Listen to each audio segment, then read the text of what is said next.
Hey everybody, welcome to Breakfast with Bob from the Challenge Championship in beautiful Šamorín. My name is Bob Babbitt, brought to you by Master Spa's HOKA, Fly Human Fly, deboer wetsuits, the Outrigger Kona Resort and Spa, and of course our Challenged Athletes Foundation. Our next guest, young man I have not had a chance to chat with before, Mr. Kurt McDonald from Australia. How you doing, Kurt? I'm good, Bob. Thanks for having me on. It's a real pleasure. It's a treat for me. I always love all these new young kids coming into the sport, and the fact most of the guys are like, yeah, this is sort of my first race of the season. You're already 4 races in. You already got like fourth at Port Macquarie and fourth at Challenge Taiwan Half and 8th at Geelong and second at Husky Ultimate. So you've had a good start to the season. Yeah, it's been a busy start to the year. I think as an Australian, you can race all year round, so you certainly have to be careful. But what's been interesting this year is only 2 of those have been full triathlons. We've had some duathlons thrown in the mix, which has been quite a little bit different. Because of water quality? Yeah, exactly. In places you wouldn't usually see, like in Port Macquarie just recently, a duathlon. Race morning, they made the call. So a rolling start on the bike, something very different for me. Yeah. But yeah, rolling with the punches and feeling good for the weekend. Very cool. Now, background, did you start in World Triathlon, or what was, where were you, did you come from a swim background, run background? So initially I was a runner, Okay. cross-country runner. Grew up in a small country town, Camperdown, Victoria. Yeah. Only 3,000 people. So very small, not even a pool in the area that's open year-round. But my dad did Ironman, 16 Ironman triathlons. 16? Yeah. Oh, my God. I mean, we've watched the show for many, many years. Oh. We've been to Kona a couple of times, so I guess I was born into it. So wait, in a you way. came to Kona to watch Dad race? Yeah, I've been to Kona a couple of times, Oh, Very very fun. Yeah. So I think he was pretty stoked to hear that I was going to talk to you today as well. Oh, But that is very cool. And so what that's where you gained your love of it, coming over to Kona and watching this stuff? yeah, for sure. I mean, as I mentioned, I was a runner, but it was an easy transition into triathlon. Dad was doing it, and I got to hang out with him more variety and training. And Right. then, jumped into the short course stuff. I mean, I was Australian junior champion in 2015, Okay. but ran into some injury troubles, a little bit of illness. So I sort of went missing for a period. And when I came back, I just wasn't in love with the draft legal racing anymore, and ultimately made that switch to long course, where I feel like I'm almost got career 2.0 now. Well, you know what's cool about that? When you're doing the World Triathlon stuff, it's there's a lot that goes into it. What position you are out of the water, where you're sitting in the draft pack, all that stuff. This is pure. To me, it's more pure. It's you against you against a course. You're not. It doesn't matter what the other guy does. He can't control you. Yeah, so absolutely. it's about as, I think it's as raw and pure as it gets. Absolutely, and that's what I noticed as soon as I made the switch to long course. I was getting value for a strong bike leg that I wasn't getting in the short course racing. So yeah. In fact, what you get is a lot of people sitting on your wheel, and you end up pulling those guys going, I can drop them this time. I couldn't in the last race, but I'll drop them this time. And you go to the front, and the next thing you know, your run legs are gone, and they're running by you like you're standing still, and you're going, I did it again. Yeah, exactly right. Yeah, for sure. But that shows you that, okay, there's different types of triathlon. I've got to go to the ones that are best for me, and that's the ones where it's not draft legal. Absolutely. Yeah. So what you got into this part of it was like 2021?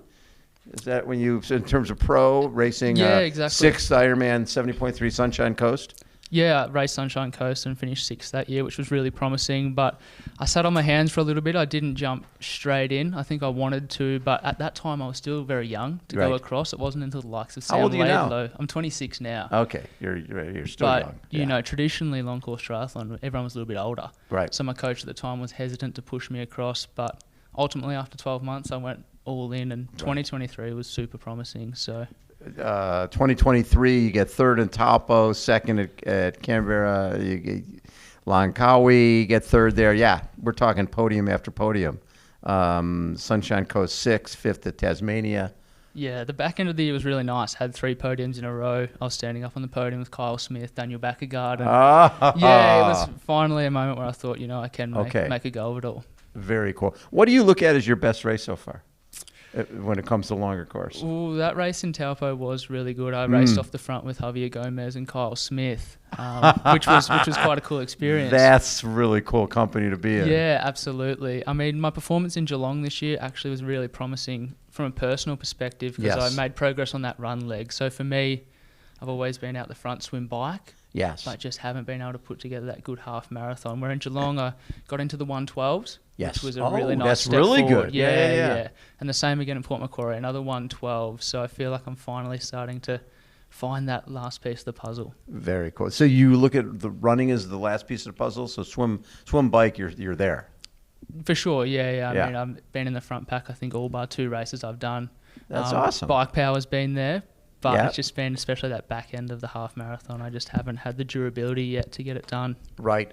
And you, in 2024, second, it was Challenge Salau, and fifth at Challenge Taiwan half. And I am in Melbourne, fourth at Melbourne. That's a good race. Yeah, last year was very interesting. I mean, at that race there at Challenge Taiwan where I was fifth, I actually had a 3-minute lead, 18K into the run, and then was directed off course. No way! Yeah, Oh so my God! that's a So little- you're leading. It's so funny because it's like a lot of times you can look at results. Yeah. It's like when they first came up with the whole T100, and you're going, every one of those races is a world championship race. Yeah. So it's hard. Somebody gets 6th or 7th. It's almost like podium anywhere else. For sure. So it makes a big difference. So you were directed off course while you're leading the race. Yeah, ended up running 25 kilometres that day and finished fifth. So The fact that you still got 5th is pretty impressive. Yeah.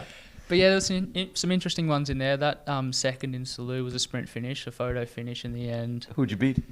No, well, I came off second best to Gilliam. Oh, One Gilliam, of the gotcha. Spaniard athletes. So third was further back. Okay. Yeah. So last year was interesting. Some steep learning curves, especially at my first World Championships. Yeah. But all the better for it, I think. Well, anytime one of the athletes told me you win or you learn, right? That's pretty. Yeah, right. if you're not winning, you're learning from winning too. But so you get 25th at New Zealand at the 70.3 Worlds. It's the best people in the world. Yeah. And was that your first Worlds? It was my first Worlds, and yeah, I was just off the pace in the water that day, surprisingly, and made the decision to ride across to the front group with Matthias Magier, Yes. and then blew up. Paid for it. Yes. But you know what? Yes. You don't. I've seen a lot of athletes over the years who come out of they get on the bike and they ride it up from 25th to 10th or to 12th, and then they finish 10th. And you're like, oh, next year they're gonna be up further, and they do the same thing once again. So until you're putting your nose into the wind and taking the lead and pushing from the front, you don't know what your body can do. You don't know what your limits are, and you're finding out your limits because you're going for it. Yeah, for sure. That's what it's about. You got to go for it. If you're not going to win unless you go for it. Absolutely, yeah. It's hard to watch the race disappear up the road. No. Yeah, so that's very cool. So when did you start suffering at 70.3 Worlds? Was that? We made touch with that front group through the rolling section. I think Yeah. it was about 20 kilometres in, but it took a fair effort for me to get there, and I was dislodged with a couple of other athletes, Josh Amberger and Mark Dubrick, come off the back at the same time. And then we were stuck in no man's land, Right. just rolling along. And I think from 70k onwards on the bike, I knew I was in trouble, but it was all about Well, you just still getting got it through done. it. Yeah, that's right. Soaked in the atmosphere and put it down Yes. to experience. Makes you hungry for the next one. For sure. Yeah. Yeah, that's right. Yeah. So Challenge Championships here last year, right? You're 14th. What did you take away from that race? Right? What did you take away from this course that you'll be able to use this year? It was a big eye-opener last year. I flew in from Australia. It was my first European event. Oh, Yeah, so I think I threw myself in the deep end, that's for sure. that's good. Had a good swim, and I remember getting out on the bike, and I was like, oh, yeah, this is normal. You know, we're pushing really hard. But the difference was it never let up. Never, In yes. Australia, the pace comes off a little bit. You might be able to settle in, per se, but There's no settling. it never settled. You're just wait. They're actually. It's getting harder. Oh, 100%. Well, Right. that's right. Frederick Funk, late in the race, he attacked, and I got slightly dislodged. I think I lost about 30 seconds in the last 20 kilometres. Yeah. But, yeah, completely, once again, cooked my run legs. So for this year, coming across, to have that knowledge, to have trained better, like Yes. it's a super flat course as well. I've been here for a week. I'm backing myself to put together a much better run. I like that a lot. It's cool when you learn from these races and you're able to put that into operation. Going, okay, I'm not going to come over. How soon before the race did you show up last year? Last year I went to my base in Vitoria in Spain first, and then flew into the race just a few days prior. Yeah. So it was a lot of travel, where this year I came straight into Šamorín. Yes. Been here a week already. Yes. So very settled. Yeah. You learn from that. That's cool. Absolutely. I like that a lot. And the course, it suits you. It's a fast bike course. It does suit me, and I really enjoy the 20-metre draft rule. Yes. I think that's fantastic. I think Yes. I'd love to see that standardised. But yeah, just down in the bars, consistent power all day, I think it does play into the biker's hands. Now, did you say it was your dad who was racing, right? Is he Yeah. still racing? He's not, no. What? He currently is in a caravan with mum and dad going around Australia. Oh, really? Yeah. So mum and dad took off about 10 weeks ago. On bikes? No, Or in just- a caravan. Oh, okay. Yeah. So they're driving across Australia at the moment. How So fun is that? yeah, very well retired from triathlon now. That is very cool. And what's the rest of your season? What are you thinking about doing? So from here, I'll go to Girona in Yes. Spain. So my younger brother's a professional cyclist, so Really? pretty cool to join up with him. Very fun. What In teams is Girona. he? What teams he on? Yeah, Team Novo Nordisk. Oh yeah. Yeah. So it's his first year as a pro. So you guys do some. Now you guys train together a lot. Well, yeah, we lived together in Brisbane the last 3 years in Australia. So I've missed him since he's been gone. He moved in January, but Yes. it'll be nice to join forces with him again next week. People love training in Girona. Yeah, look, it's my first time going there, but it seems like a lot of people are. Yeah. So, So you'll train there, and then what's racing? What are you thinking? yes, I've got my eye on the Pro Series in Swansea. Okay. That's in July. Yeah. And then just confirming 2 more events in between at the moment. Very cool, man. That's so fun. What is it about this sport that gets you up in the morning and gets you so excited about being great? I mean, every day I think there's something to work on. Like every race, there's always Right. something to improve. And on top of that, like, I mean, you chase perfection, but you also get to see the world. So I think it's a pretty cool combination. It's funny, back in the day when, Chris McCormick and Craig Alexander, and obviously we had a span there from 2007 to 2012 where Aussies won every year in Kona, right? You had Macca and then Macca twice, Crowe 3 times, and Pete Jacobs. So obviously the guys were at the top of the world stage. But one of the things that I remember Crowe and those guys telling me is like, you can't, when you're in Australia, it's not like you can leave for the weekend and come home. You're not flying here. You're not flying to the States to do these races and come for. You're going for 6 months. You're gone. So being away from the family, being away from a base, that's hard when you're a young guy. Yeah, it's a big commitment, but I do think racing abroad is important. I mean, the sport in Australia is great, but to be exposed to the level over here for development, I think it's everything. So I'm lucky enough that my girlfriend actually races short course triathlon. Oh, does she really? Yeah, she's in Yokohama right now. Oh, preparing for the okay. WTCS. So she's So I'm probably one of the lucky ones where I get to sort of have her on the road with me, so I'm not leaving too many people behind. Right. Yeah. I think was it Tom Bishop? I think. Yeah, Sean's in Yokohama as well. Yeah. That's good. So do you guys train together? When it fits, we do. Yeah. Obviously, it's quite a little bit different, like different bikes and everything. Right. But particularly swimming, we're always together. You go to same swim workouts and That's right. that type of stuff. That's very cool.